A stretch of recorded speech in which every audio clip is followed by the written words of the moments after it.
যুদ্ধ পরিস্থিতির মতন একটা অবস্থান হয়ে আছে বা হতে যাচ্ছে। দেশের জনগণকে সতর্ক থাকার জন্য তিনি বলেছেন, আইন শৃঙ্খলা বাহিনীকে সর্বোচ্চ প্রস্তুতি রাখতে বলেছেন। আসসালামু আলাইকুম ভিউয়ার্স, দেশ ও দেশের বাহির থেকে যারা আমার ভিডিওটি প্লে করেছেন জানাচ্ছি আন্তরিক শুভেচ্ছা ও অভিনন্দন। আশা করি সবাই ভালো আছেন, সুস্থ আছেন, আলহামদুলিল্লাহ। তো ভিউয়ার্স, গত 5ই আগস্ট শেখ হাসিনার পতনের পর থেকে আজ পর্যন্ত বাংলাদেশ এক ভয়ঙ্কর মুহূর্ত পার করছে, যা সামাল দিতে হিমশিম খেয়ে যাচ্ছে অন্তর্বর্তীকালীন সরকার ডক্টর মোহাম্মদ ইউনূস। যার কারণে গতকাল এক বক্তব্যে অন্তর্বর্তীকালীন সরকার সেনাবাহিনীকে সর্বক্ষণ যুদ্ধের প্রস্তুতি নিয়ে থাকার আহ্বান জানিয়েছেন ও দেশবাসীকে সতর্ক বার্তাও তিনি জানিয়েছেন। তাহলে তলে তলে আসলে বাংলাদেশের কি ঘটতে যাচ্ছে এবং অতি অল্প সময়ের ভিতরে ভয়ঙ্কর কিছু একটা ঘটার আভাসও দিয়েছেন অন্তর্বর্তীকালীন সরকার। আসলে সম্পর্কে বিস্তারিত জানবো রিপোর্টে। ভিডিওতে যাওয়ার আগে ছোট রিকোয়েস্ট করব, যারা এখনো চ্যানেলটি সাবস্ক্রাইব করেননি, নিয়মিত দেশের সকল আপডেট সবার আগে জানতে অবশ্যই চ্যানেলটি সাবস্ক্রাইব করে পাশে রাখবেন। দর্শক আসুন স্ক্রিনে। সালামু আলাইকুম। দেশে আসলে কি ঘটতে চলছে? হঠাৎ করে আমাদের সরকার প্রধান ডক্টর মোহাম্মদ ইউনূস গতকালকে আইন শৃঙ্খলা বাহিনীর সর্বোচ্চ কমিটিগুলোর সাথে একটা বৈঠক করেছেন, উচ্চ পর্যায়ের বৈঠক হয়েছে। এরপরই তিনি একটা বক্তব্য দিয়েছেন, যেটা সোশ্যাল মিডিয়াতে বা আমাদের গণমাধ্যমের কল্যাণে আমরা দেখেছি যে যুদ্ধ পরিস্থিতির মতন একটা অবস্থান হয়ে আছে বা হতে যাচ্ছে। দেশের জনগণকে সতর্ক থাকার জন্য তিনি বলেছেন, আইন শৃঙ্খলা বাহিনীকে সর্বোচ্চ প্রস্তুতি রাখতে বলেছেন। এখন আসলে কেন, মানে কি এই ধরনের ঘটনা যেগুলো ঘটতে যাচ্ছে? প্রথমত, এই ফেব্রুয়ারি মাসকে ঘিরে আওয়ামী লীগের একটা বড় ধরনের প্রোগ্রাম কিন্তু তারা ঘোষণা করে রাখছে, সম্ভবত 18 থেকে 20 দিনের। এর মাঝখানে কাকতালীয়ভাবে বিএনপিও কিন্তু এই ফেব্রুয়ারিতে কিছু কর্মসূচি ঘোষণা করেছে। অপরদিকে বাংলাদেশের বিভিন্ন জায়গায় বিভিন্ন ধরনের কোম্পানি, বিভিন্ন ধরনের প্রতিষ্ঠান, স্কুল, কলেজ, বিশ্ববিদ্যালয়, নানা ধরনের আন্দোলন রাজপথে চলছে। অনেক আন্দোলন সরকারের বক্তব্য গতকালকে স্বরাষ্ট্র উপদেষ্টা বললেন, যেমন তিতুমিরের যে আন্দোলন, এটাও সরকারের ধারণা যে এটার পিছনে কারা সবাই নাকি জানে, তার মানে এখানে আওয়ামী লীগ ইন্ধন যোগাচ্ছে। এরকম অনেক আন্দোলন আছে। সরকার মনে করছে যে এটাকে আসলে আইডেন্টিফাই করা অনেকটা কষ্টকর, কারণ কাজগুলা তলে তলে হচ্ছে। যেমন আওয়ামী লীগ সরকার পতনের আগ দিয়ে এই ছাত্র আন্দোলনকে কেন রুখতে পারে নাই, কেন তাদেরকে সহিংসতার পথ বেছে নিতে হয়েছে? কারণ এখানে কারা কানেক্টেড এটা জাতির সামনে প্রকাশ করার সুযোগ ছিল না। জাতি দেখছিল ছাত্র, সরকার দেখছিল জামাত, বিএনপি বা মেটিকুলাস একটা প্ল্যানের অংশ, কিন্তু জাতি দেখছিল ছাত্র। এখন জাতি দেখছে তিতুমিরের ছাত্র, কিন্তু সরকার মনে করতেছে এখানে আওয়ামী লীগ, যুবলীগ। আবার বিভিন্ন জায়গায় যে কর্মসূচি হচ্ছে, নানান ধরনের চুরি, রাহাজানি, ছিনতাই, ডাকাতি, ধর্ষণ, এগুলো হঠাৎ করে একটা এক্সট্রিম লেভেলে বেড়ে গেছে। ইভেন আমাদের আইন শৃঙ্খলা বাহিনীও খুব বেশি ফাংশন করতে পারছে না। মাঠে সেনাবাহিনী আছে ম্যাজিস্ট্রেসি পাওয়ার নিয়ে, কিন্তু দেখা মনে হয় যে পুলিশই নাই। শুধুমাত্র সেনাবাহিনী নিয়ন্ত্রিত যে ক্যাম্প টাইমগুলো আছে ওইখানে একটু পরিস্থিতি বেটার, বাট ওভারঅল আমরা যদি দেখি পরিস্থিতি খুব বেশি ভালো না। তো এই সকল সিচুয়েশনকে মাথায় রেখে সরকার প্রধান সতর্কবার্তা জারি করেছেন। চলতি বছরটি 2025 বাংলাদেশের জন্য অত্যন্ত গুরুত্বপূর্ণ উল্লেখ করে তিনি বলছেন যে কাউকে বিশৃঙ্খলা এবং অরাজকতা সৃষ্টির কোনো ধরনের সুযোগ দেওয়া হবে না। যুদ্ধ পরিস্থিতির মতন সবাইকে সতর্ক থাকতে হবে। নিরাপত্তা বাহিনীর শীর্ষ কর্মকর্তাদের সাথে আইন শৃঙ্খলা পরিস্থিতির পর্যালোচনা করেছেন তিনি। এ সময় পুলিশ এবং আইন শৃঙ্খলা রক্ষাকারী বাহিনীকে আইন শৃঙ্খলা পরিস্থিতি নিবিড়ভাবে পর্যবেক্ষণের জন্য একটা কমান্ড সেন্টারও গঠনের নির্দেশ দিয়েছেন, একটা কমান্ড সেন্টার সকল বাহিনীর সমন্বয়ে। তিনি নিরাপত্তা বাহিনীর প্রধানদের কাছে বলছেন যে আইন শৃঙ্খলা পরিস্থিতি বিঘ্নিত করার যে কোনো অপচেষ্টার বিরুদ্ধে সতর্ক থাকার নির্দেশ দিয়েছেন। তিনি বলছেন যে যুদ্ধকালীন পরিস্থিতির মতন আমাদেরকে সতর্ক থাকতে হবে।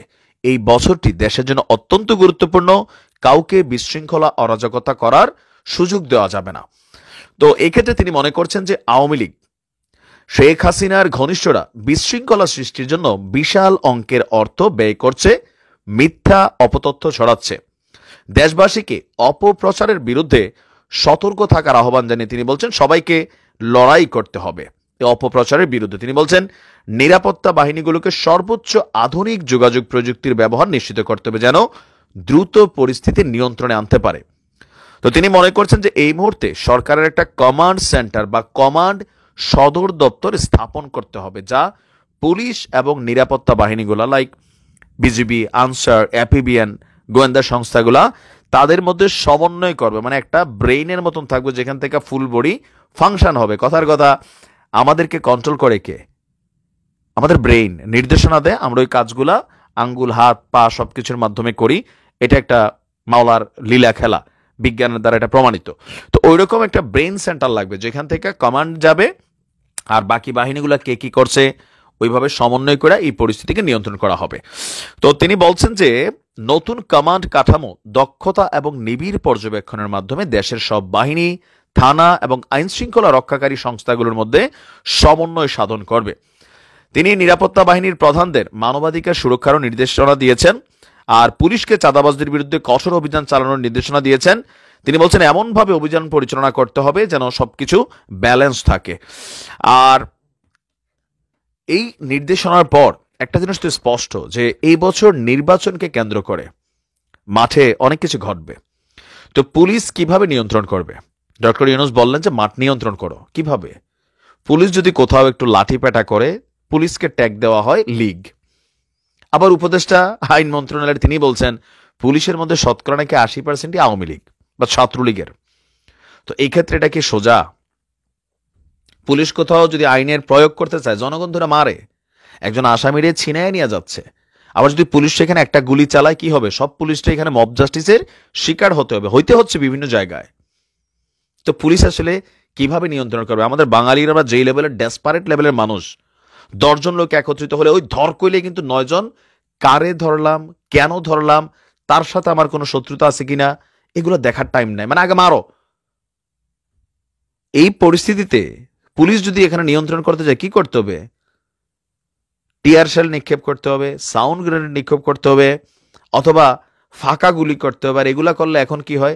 আগে দৌড়ে সব পালাইতো, এখন দৌড়ে সব এসে পুলিশরে কিলায়। সেম অন্যান্য বাহিনীর বেলায়ও জনগণকে আইনের আওতার মধ্যে আনতে হবে। এখন এটা কি বিএনপি মেনে নেবে? ধরেন বিএনপি রাজপথে কোনো দাবিতে নামলো, সেখানে পুলিশকে আসলে কোনো দর্শক, স্ক্রিনে আমরা সে সম্পর্কে বিস্তারিত জানলাম। এই বিষয়ে আপনাদের মতামত কমেন্টে জানান। কেউ ভিডিওটি স্কিপ করবেন না। হঠাৎ করেই সামরিক বাহিনী তথা সেনা বাহিনীকে কেনই বা সর্বক্ষণ যুদ্ধের প্রস্তুতি নিয়ে থাকতে বললেন? মূলত ভারত কি নতুন করে আবার কোনো উস্কানি দিতে যাচ্ছে নাকি? আন্তর্জাতিক কোনো ভয়ঙ্কর বিপদ তেড়ে আসছে ইউনূসের ওপর? আসুন বিস্তারিত জানবো এই রিপোর্টে। 31 দফা ভ্যালিড, 31 দফা কোনো দোষের কিছু না। 31 দফা বিএনপি করেছে, তাই এটার বদনাম গাইতেই হবে। এটা মোটেও কাজে লাগবে না, এটা কাজেই লাগানো যাবে না। এটা এক ধরনের মানসিক অস্থিরতা কিংবা স্বপ্রণোদিত হয়ে বিরুদ্ধাচরণ করা ছাড়া আর কিছু না। হ্যাঁ, 31 দফা is not enough, we have to add any more. এটাকে আমাদের কাজে লাগাতেই হবে। 31 দফাকে যদি এখান থেকে 20%, 30%, 40% আনুপাতিক হারেও যদি আপনি কাজে লাগান, দেখবেন এটা দিয়ে আপনার আগামীর বাংলাদেশ সুন্দরভাবে গঠন করা সম্ভব।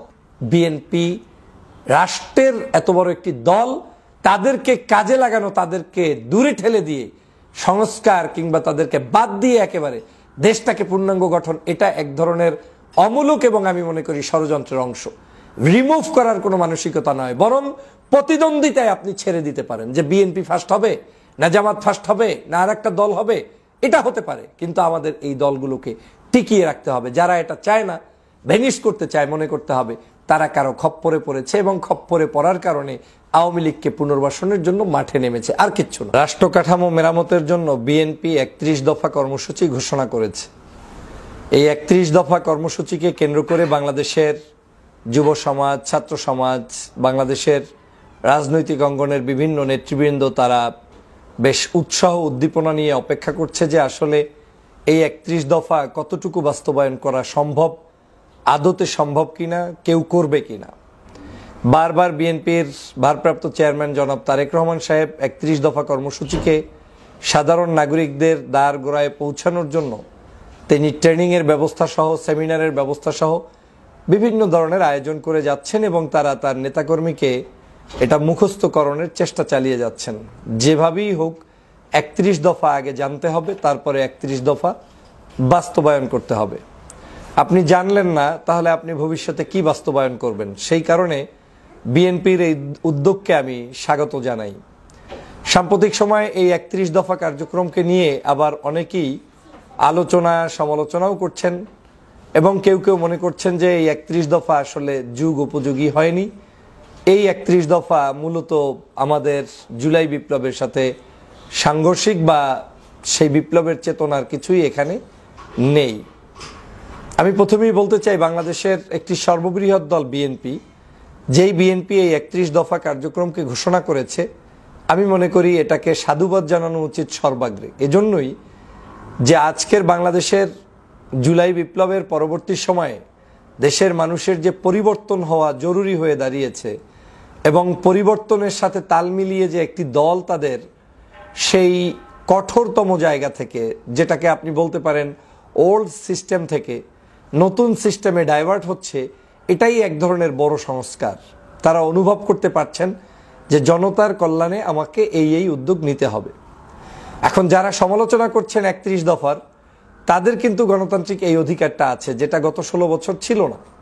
16 বছরে আপনি চাইলেই যে কারো সমালোচনা, যে কারো বিরুদ্ধে, বিশেষ করে সরকারের কোনো বড় দলের বিরুদ্ধে আপনি কোনো কথা বলতে পারতেন না, আওয়ামী লীগের বিরুদ্ধে বলতে পারতেন না, বাক স্বাধীনতা হরণ করা ছিল। আজকের বাক স্বাধীনতা আছে বিধায়ী আমরা এই 31 দফার পক্ষে কিংবা বিপক্ষে বলতে পারছি। আমি 31 দফা কি এটা আপনাদেরকে একটু শোনাবো, তার আগে দুই একটি বিষয় বলতে চাই। বাংলাদেশে আমাদের রাজনৈতিক ধ্যান ধারণা প্যাটার্নটা এমনভাবে করা যাবে না যাতে করে আওয়ামী লীগ বাংলাদেশ থেকে বিদায় নিয়েছে, কিন্তু আওয়ামী লীগের মতো করে আর কাউকে এখান থেকে বিদায় দিতে হচ্ছে। বিষয়টা আপনারা খেয়াল করে বুঝবেন। বাংলাদেশে যেই সকল রাজনৈতিক দল এখন এক্সিস্ট আছে, এদেরকে বাংলাদেশের স্বার্থে, জাতির স্বার্থে সংশোধন করে, সংযোজন করে, তাদের যে কোনো ধরনের সমস্যা সমাধান করে প্রয়োজনে তাদেরকে পরামর্শ দিয়ে দেশের স্বার্থে টিকিয়ে রাখতে হবে। কেন বলছি এই কথাগুলো? দর্শক, স্ক্রিনে আমরা সে সম্পর্কে বিস্তারিত জানাম। সো ভিডিও এই পর্যন্ত। ভালো লাগলে লাইক অ্যান্ড কমেন্ট করবেন এবং দেশের সকল আপডেট সবার আগে জানতে অবশ্যই চ্যানেলটি সাবস্ক্রাইব করে পাশে রাখবেন। দেখা হবে পরবর্তী ভিডিওতে ইনশাআল্লাহ। আসসালামু আলাইকুম ওয়া রাহমাতুল্লাহ।